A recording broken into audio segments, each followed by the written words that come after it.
Представители знака зодиака Козерог, приветствую вас, мои дорогие Козероги. Второй расклад. Весна 2025 года, март, апрель, май. Что случится? Или в какой сфере жизни вы будете принимать смелые решения до конца весны? Давайте с вами узнаем, заглянем с вами в будущее. Что же важно услышать для вас? Что нам расскажут карты на этот период? И, конечно, останемся реалистами. Всегда говорю об этом, поскольку любой прогноз или расклад не расскажет о личной истории каждого из вас.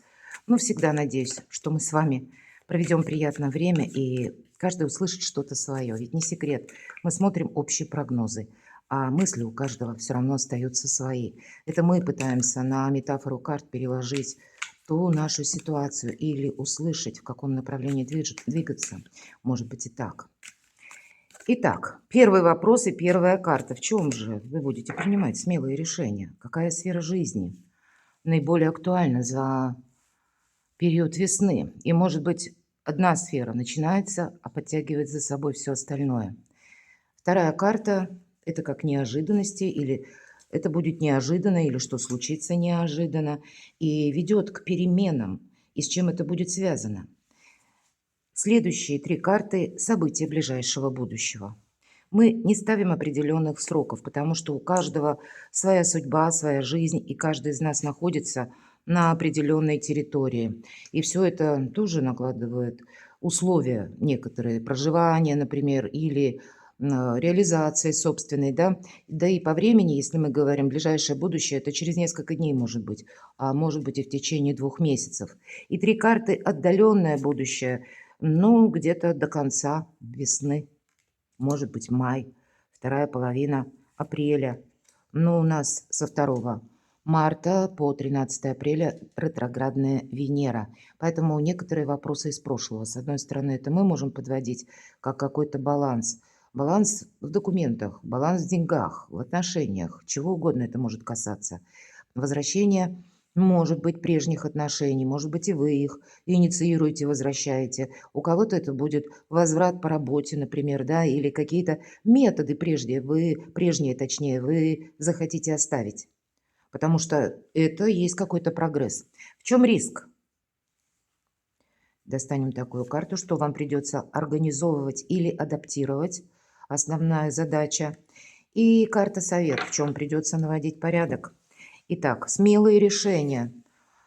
Ну, правда, тут на что-то решиться. Эта карта нулевого аркана в этой колоде называется «Не шут и не дурак», а мечтатель, мои дорогие. И ангел стоит за спиной у ребенка. Мы, как дети, в начале нового жизненного этапа. Вы уже оставили прошлое позади.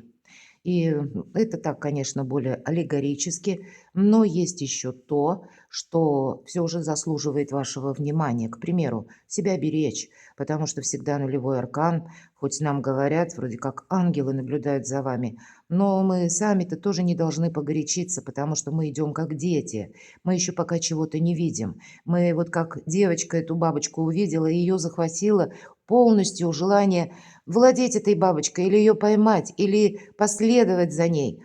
И вот уже она на краю обрыва, и как будто ангел предостерегает. Слушайте свою интуицию, мои дорогие козероги. Замечайте все то, что происходит вокруг вас. Не создавайте для себя какой-то зоны риска, но смелые решения – это те, которые ведут вас вперед. И нам говорят, это само по себе начало. Это есть где-то и поддержка, но поддержку надо еще рассмотреть. Может быть, эта поддержка к нам приходит в виде новых возможностей, может быть, неожиданных новостей. И тогда неожиданную новость нужно обдумать, а каким образом я могу это переложить для себя в плюс, а не сокрушаться, что «ох, я планировал одно, а тут получается другое». Нет, когда одна дверь закрывается, открывается на смену другая дверь. Но мы часто этого не замечаем, уставившись глазами в закрытую дверь. Поэтому вот эти двери, которые открыты, или то, что следует продолжать, или то, что у вас, ну вот сейчас как-то, знаете, способствует вашему развитию, или вы чувствуете в этой области продолжение, но отнюдь не когда мы упираемся в стену. Оно ведь в нашей жизни так и бывает. И если мы правильно, ну, фарватер выбираем своего движения, перед нами и двери открываются, и возможности. Я думаю, многие согласятся, что бывает в нашей жизни, когда последовательно мы встречаем нужных людей, Или некоторые вопросы, как будто шаг за шагом, у нас решаются быстрее. И это свидетельство о том, что мы выбрали правильный путь или правильное направление. Поэтому само по себе направление, смелые решения. И у каждого в своей области, потому что старший аркан неожиданности или перемены. Да, вторая карта. И вот вам, пожалуйста, колесница. Еще один старший аркан. И эта карта. Эта карта, кстати, победы. Виктория, так и прописана. Это карта успеха и самих по себе перемен. Переверни как страницу своей жизни. А еще нам говорят о силе желания. Желание или намерение, или, скорее всего, то, что мы поставили себе в план, ну, наверное, определить, насколько этот план жизнеспособен, абсолютно точно нужно. Или насколько он, ну, где-то совпадает с зоной риска или с элементом риска. Насколько какое-то ваше намерение может согласовываться с той обстановкой, в которой вы сейчас проживаете. Все же это быть реалистом и для себя, как осознать, продумать, определенно стоит. Но когда выпадает аркан колесница, мы закрываем действительно в прошлое дверь. Я бы сказала, само прошлое пытается от вас оттолкнуться. Нам ангел изображен на колеснице, который парит на этой повозке. Причем раскинув так свободно руки, это карта свободы. Но эта карта еще нам говорит, что тебе придется, Козерог, что-то передумывать, переигрывать, переделывать. И от этого ты не уйдешь. Поэтому будь реалистом, подмечай, что же происходит вокруг. Внешние события за период весны будут оказывать на вас влияние. А мы можем упереться в дно, как вот этот ребенок, да, где-то видя бабочку. Вот я хочу, чтобы это было так. А по реальности оно как-то сейчас, может быть, именно так и не совпадает. А вас, ну, может быть, судьба уводит или перенаправляет на другие сферы жизни, или куда-то ваше внимание пытается переключить. И тогда не противьтесь судьбе. По этим двум картам правда. Идти вперед придется. Это начало чего-то и завершение одновременно. Но всегда по аркану колесница. Это может быть наша победа. Причем такая, знаете, даже в той области, в которой мы не ожидали. И это не есть совсем материализм. Это какой-то прогресс. А прогресс у нас чаще всего сопряжен либо с нашей мечтой, либо с нашей целью. К примеру, иметь много денег – это не есть цель. Деньги, они для чего-то нам даются. Или пространство может нам закрывать эту возможность, если мы живем ради самих по себе денег. Потому что, да, хоть и шутят, важно не столько деньги, сколько их количество, а тем не менее. Посмотрите, мы живем в цифровую эпоху. И то, что мы сегодня думаем, что это, допустим, валюта или это более надежно, завтра это может превратиться в пшик. И будут важны ваши знания, к примеру, умение взаимодействовать с системами электронными взаиморасчетов или понимать, что такое биткоин, понимать, что такое, может быть, вообще криптовалюта. То есть ориентироваться нужно не совсем на прошлое. Две карты вам говорят совершенно о будущем. И для кого-то это может быть необходимостью изучения новой области. Давайте посмотрим самые разные направления. Ближайшее будущее, но решиться определенно на что-то стоит. Семерка воды – это выбор. Нам показана витрина, такая слегка запылившаяся уже. И нам говорят, не анализируй слишком. Мы можем застрять в ненужной философии, в каких-то воспоминаниях, а по сути дела у нас уже будущее на пороге. Если есть смысл проанализировать, то для того, чтобы себе не навредить, потому что прежний опыт, безусловно, нас чему-то научил. И взять как ситуацию с собой в будущее, чтобы не наломать дров или не найти какие-то старые грабли, это хорошая практика. Но сказать, что мы ждем, что повторится какая-то прежняя ситуация, скорее всего, нет. Не прокрастинируй. Нам именно нужно решиться, как минимум, открыть эту дверь. Может быть, это вот как эту витрину открыть, либо выбрать один из кубков, а не созерцать их или сделать важный выбор в вашей жизни. Или, может быть, смахнуть как минимум пыль. Пыль имеется в виду, мы могли долгое время быть в нерешительности, думая, что от моего желания или от моих усилий ничего не зависит. И у кого-то из вас мог быть сложный период за время прохождения Плутона в вашем знаке, когда, ну, такая, знаете, некоторая как фатализм какой-то, пусть не для всех, но для кого-то он мог присутствовать в вашей жизни, когда я вроде и предпринимаю какие-то действия, но меня отбрасывает на пару шагов еще дальше от того места, где я находился прежде. Но вот даже эти энергии, они меняются, поэтому вам на что-то нужно решиться. События ближайшего будущего. Даже решиться, несмотря на то, что обстановка вокруг еще такая непонятная. И есть колода карт «78 дверей». Это метафорические карты. Почему вспоминаю? Потому что хочу сказать вам, через какие вехи жизненные или какие ситуации жизненные вам доведется пройти в ближайшее будущее. Так вот, 78 дверей и принципиальное значение имеют двери. И у нас по аркану Луна всегда две колонны. Одна темная, другая светлая. Светлое – это то, что нам демонстрирует, а темное – это то, что мы можем на первый взгляд не видеть. Мы можем, конечно, и углубиться, как вот ненужную философию, да, глубокую такую, когда мы видим только самих себя и перестаем замечать, что происходит вокруг нас. Быть реалистом определенно стоит. Каким образом открыть эти двери? Основная задача. А двери нам показаны как покосившаяся дверь, но она означает вход в башню, которая пизанская изображена башня. И вроде дверь никакая, и вроде покосившаяся, но мы с вами знаем, что башня стоит столетия, еще столько же простоит. О чем нам говорит эта карта? О том, что вот даже эта башня, она как для нас цитадель или место нашего укрытия, место нашей безопасности. Поэтому для вас ваша определенная безопасность имеет место, ну, как центра вашего внимания, себе не навредить. И второй момент, который очень важен, ключ двери, как открыть эту дверь. Охраняет дверь хамелеон, мои дорогие.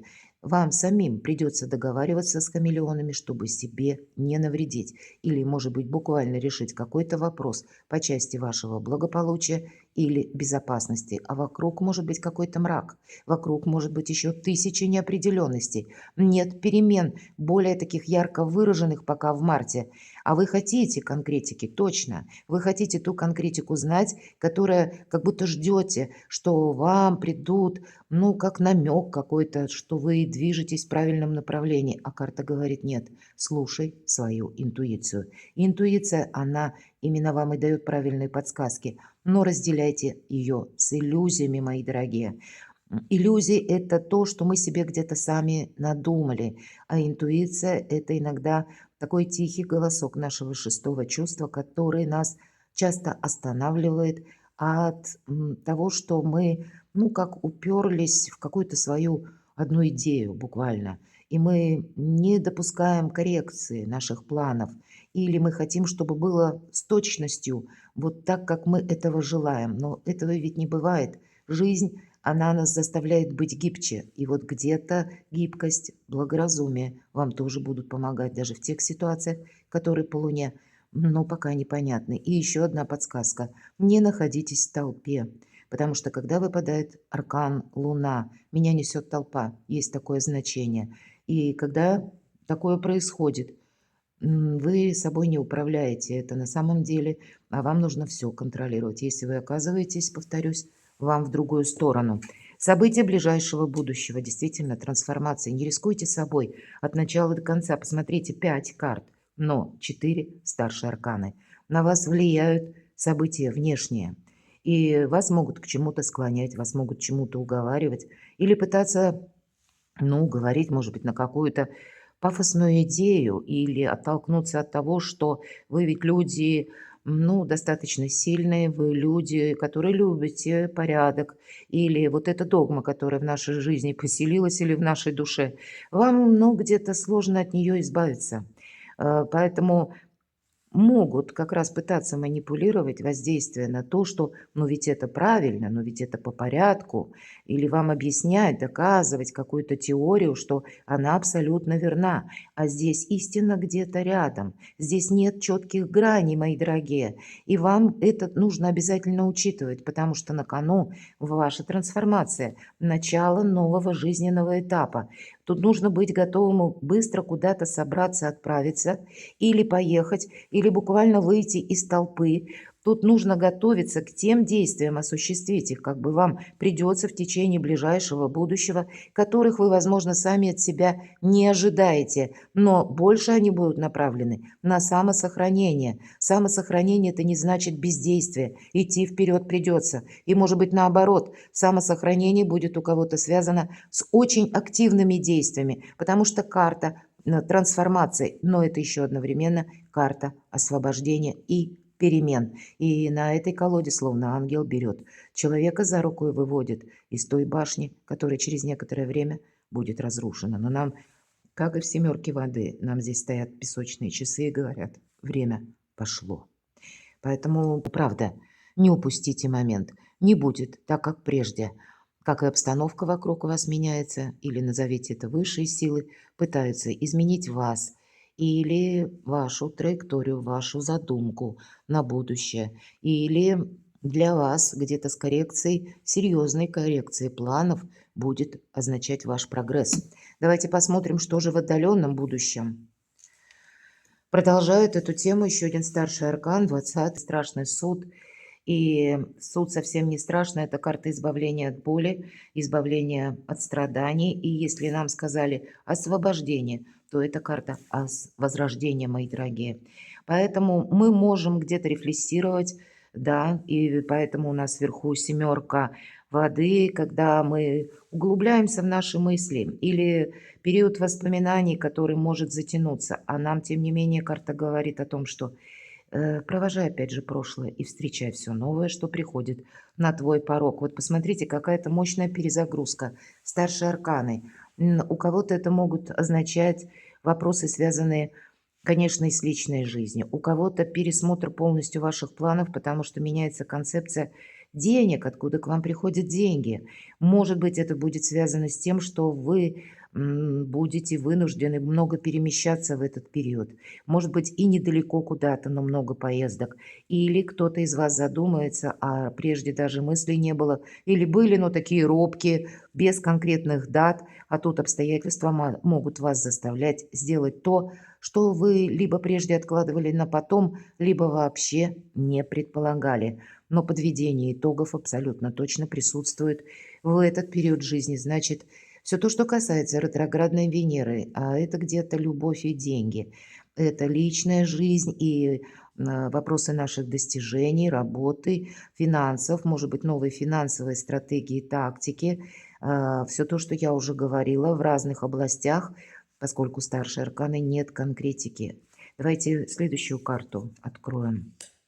Конечно, когда мы ломаем собственный шаблон, у нас происходит, ну, такое внутреннее сложное становление или адаптация к тому периоду, когда прежде мы могли думать, что, ну, вот теперь я смогу, к примеру, отдохнуть, или я могу успокоиться, или теперь, может быть, прежде мы так думали, мы уже выбрали какую-то свою стратегию, тактику, и она тоже может меняться, мои дорогие козероги. Здесь у вас в течение весны перемены могут быть не единожды. И правда, начинаются перемены в одной области, поверьте, и они за собой потянут перемены всей вашей жизни. Но вот эти воспоминания, они могут вам как тень на плетень наводить. Вверху аркан Луна, 1000 неопределенностей. Образы есть, конкретики опять же нет, вы ее ищете. Но находите вы только воспоминания. Вот может быть такой психологически сложный момент связан. Эти эмоции вас снова и снова затягивают на глубину. Прочитайте мою статью «Преломление реальности», я оставлю ссылку в описании под видео. И сложные энергии, правда, за период ретроградной Венеры со 2 марта по 13 апреля, почти на весь апрель, могут над нами господствовать. Это в виде воспоминаний или когда мы сталкиваемся с людьми, которые ведут себя не очень красиво, скажем, или которые нарушают нормы поведения в обществе, в социуме. Нам могут говорить что-то обидное, и мы можем это слишком личностно воспринимать, а по сути дела это будет просто бестактность человека. Вот прочитайте статью, я думаю, для тех, кто ищет ответы на вопросы, обязательно их найдет. Вы более так вот здраво, где-то холодно будете относиться к тому, что происходит вокруг, потому что Что такое преломление реальности? Этот термин преломление, да, это в оптике используется. Ну вот оптика это как раз визуализация. Но вот что-то подобное, как оптический эффект, нам создают ретропланеты. И хоть на самом деле никуда вспять планета не катится или не пятится, но подмечено, что на нас оказывают влияние вот эти ретро-транзиты. Прочитайте. О чем желает сказать карта? У нас вот может быть какие-то сожаления, могут быть, да, как у этой девушки, кстати, ангел за спиной ее как будто успокаивает, говорит, это не имеет значения. Тебе сейчас не рыдать нужно буквально над разлитыми 3 кубками и молоком, а увидеть возможности совершенно в другом направлении, открыть глаза и поднять голову. И ты увидишь, вот у тебя еще есть возможности. И вот нам и как 2 кубка, еще пакет молока. И я всегда по этой карте хочу сказать, вот именно в этой колоде, завершить как бы эту карту словами Клаудио Пенейро, которая сказала, над разбитой чашкой не рыдают, а выбрасывают осколки и моют пол. Нет смысла оборачиваться назад. Вот об этом нам только и говорят, по-моему, карты в вашем раскладе. Но тем не менее, мои дорогие козероги, 2 жезлов. И в этой колоде карт партнерские отношения. Как минимум один партнер у вас есть. Может быть, это ключевой партнер по вашим делам, по вашей работе, по вашему бизнесу.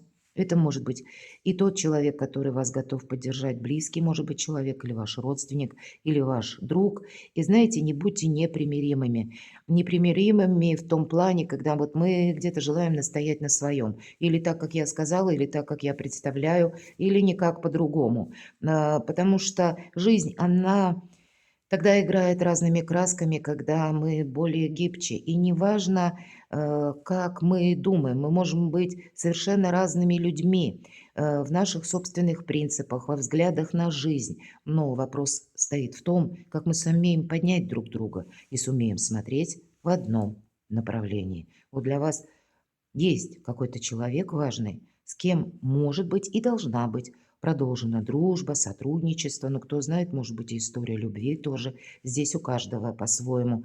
И в наше сложное время, переходное, иметь одного такого доброго друга – это более чем достаточно. В чем же риск? Ну вот как по 5 кубков или воды, точно так же и по 3 мечей. Обратите внимание, в некоторых картах нет ангелов вообще. И это те карты, где нам говорят о том, что Козерог, тут все в твоей власти. Никто за тебя эту витрину не откроет, и никто за тебя не примет это важное решение. Никто за тебя, может быть, не решит, продолжать ты будешь какие-то отношения или нет. Но есть то, когда тебя поддерживают высшие силы и пытаются, может быть, несколько отвлечь, увести от того, что уже теперь не имеет значения. И поэтому где-то и по Луне, как и по карте трансформации, башня конкретно, так и по переменам везде присутствуют ангелы. Это и означает в конечном итоге как и освобождение и возрождение. И переход, если мы говорим между прошлым и будущим, вы можете ощущать эмоционально тоже сложно. 3 мечей – это всегда карта здорового равнодушия, я ее так называю. Не случайно даже 2 ангела нам говорят о чем? Что нужно признать собственные ошибки, научиться прощать, прощать себя. Может быть, разрешить себе, мои дорогие, ошибаться, идти дальше.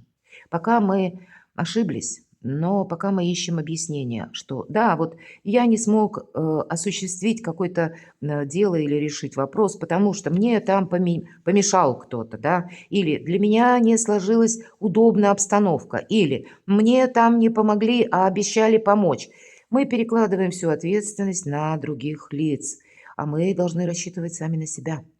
И пусть это для вас не очень, как бы, ну, часто совпадает, вы люди сильные, вы чаще на себя надеетесь, но все равно в некоторых вопросах мы люди, поэтому мы ошибаемся, правда? И если мы допускаем, что да, я могу ошибаться, почему нет? Значит, мы добрее, милосерднее к собственной душе. Мы себя не загоняем в этот угол. Нам легче открыть вот эти глаза и увидеть то, что у нас осталось еще в реальности. Или когда вовремя нужно выйти из этой буквально башни, которая будет разрушена, предпринять вовремя важные действия или, может быть, какую-то активность.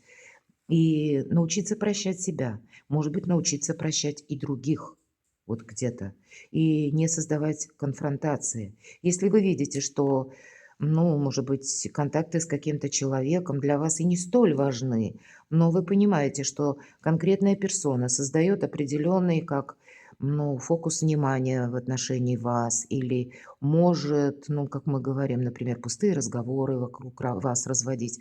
Нет смысла с ней контактировать, с этой персоной, с позиции именно настойчивости. Лучше подружиться или нейтралитет какой-то, да, принять Соломоново решение, чтобы, опять же, себе не повредить, потому что мы ничего никому не докажем. Нужно себя беречь, но сделать это как-то умело, мои дорогие. И понимать, что, ну да, вот тут я ошибся, думал о каком-то человеке лучше, чем он и есть на самом деле. Или зря я согласился или согласилась на какое-то дело. Мне пообещали, но опять же попала в какой-то просак.